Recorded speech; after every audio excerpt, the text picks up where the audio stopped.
నాకు చాలా ఇష్టమైన వ్యక్తి సచిన్ టెండూల్కర్.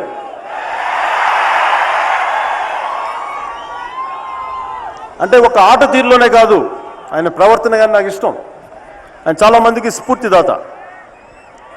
మరి అలాంటి సచిన్ టెండూల్కర్ కోసం ఎన్ని వందల కోట్లు, వేల కోట్ల ఆస్తి, అంటే నా ఉద్దేశంలో అడ్వర్టైజ్మెంట్స్ రూపంలో చాలామంది ఆయన స్పాన్సర్ చేశారు.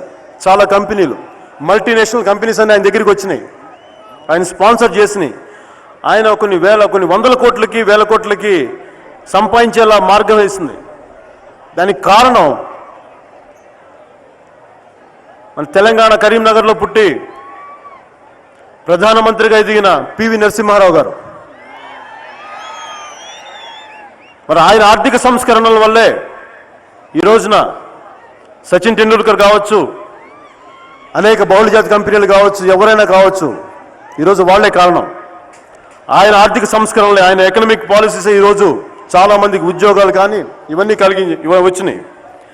మరి అలాంటి తెలంగాణ వ్యక్తికి, తెలంగాణ నాయకుడికి కాంగ్రెస్ పార్టీ ఇచ్చిన గౌరవం కనీసం ఆయన అంతిమ సంస్కారాలు ఢిల్లీలో కూడా చేయలేకపోయింది. వాళ్ళ కుటుంబ సభ్యులకి ఇక్కడి నుంచి తీసుకెళ్ళిపోండి, ఈయనకి ఇక్కడ అంతిమ సంస్కారం చేసే లేదని చెప్పి, అర్హత లేదన్నట్టుగా చెప్పారు. ఆయన కుటుంబ సభ్యులు అక్కడి నుంచి తీసుకొచ్చేశారు. ఇది నాకు కొన్ని సంవత్సరాలుగా తెలుసు. నేను ఈ మధ్యన చెప్పినా కానీ ఈ మధ్యనే ఆయన ప్రెస్ సెక్రటరీ, మీడియా సెక్రటరీ రాసిన పుస్తకంలో ఉంటుంది ఎంత మన తెలంగాణ నాయకుని, మన తెలంగాణ నాయకుడిని, ప్రజల కోసం పాటుపడ్డ నాయకుడిని కాంగ్రెస్ పార్టీ, వాళ్ళ సొంత కాంగ్రెస్ పార్టీ ఎంత అవమానపరిచిందో. అందుకే వాళ్ళకి తెలంగాణ మీద ప్రేమ లేదు. ఎందుకంటే మన తెలంగాణ నాయకుడికే ప్రేమ లేనప్పుడు మన మీద చూపించేది కపట ప్రేమే.